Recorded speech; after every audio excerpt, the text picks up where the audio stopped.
Good afternoon, everyone. June 24th, 2023. 2nd Chronicles 21.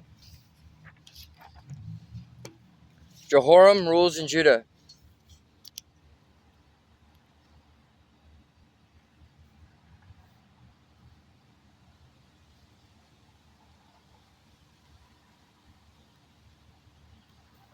When Jehoshaphat died, he was buried with his ancestors in the city of David. Then his son, Jehoram, became the next king.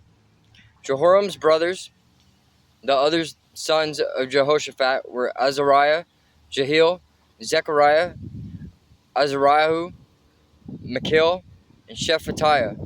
All these were the sons of Jehoshaphat, king of Judah. Their father had given each of them valuable gifts of silver, gold, and costly items, and also some of Judah's fortified towns.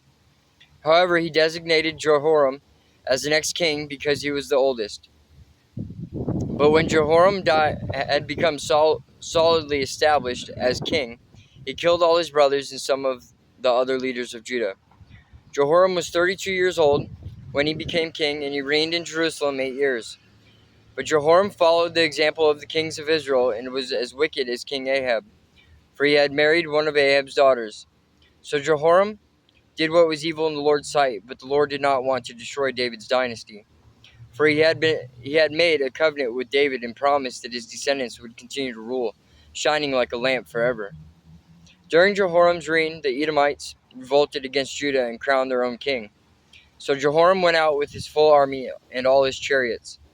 The Edomites surrounded him and his chariot commanders, but he went out at night and attacked them under cover of darkness. Even so, Edom has been independent from Judah to this day. The town of Libnah also revolted about that same time. All this happened because Jehoram had abandoned the Lord, the God of his ancestors. He had built pagan shrines in the hill country of Judah and had led the people of Jerusalem and Judah to give themselves to pagan gods and to go astray. Then Elijah the prophet wrote Jehoram this letter. This is what the Lord, the God of your ancestor David, says, you have not followed the good example of your father Jehoshaphat or your grandfather King Asa of Judah. Instead, you have been as evil as the kings of Israel.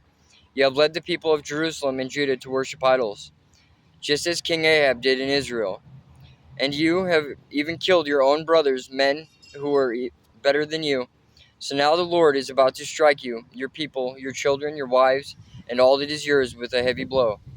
You yourself will suffer with a severe intestinal disease that will get worse each day until your bowels come out. Then the Lord stirred up the Philistines and the Arabs, who lived near the Ethiopians, to attack Jehoram. They marched against Judah, broke down its defenses, and carried away everything of value in the royal palace, including the king's sons and his wives. Only his youngest son, Ahaziah, was spared. After all this, the Lord struck Jehoram with an incurable intestinal disease. The disease grew worse and worse, and at the end of 2 years, it caused his bowels to come out, and he died in agony. His people did not build a great funeral fire to honor him, as they had done for his ancestors. Jehoram was 32 years old when he became king, and he reigned in Jerusalem 8 years. No one was sorry when he died. They buried him in the city of David, but not in the royal cemetery.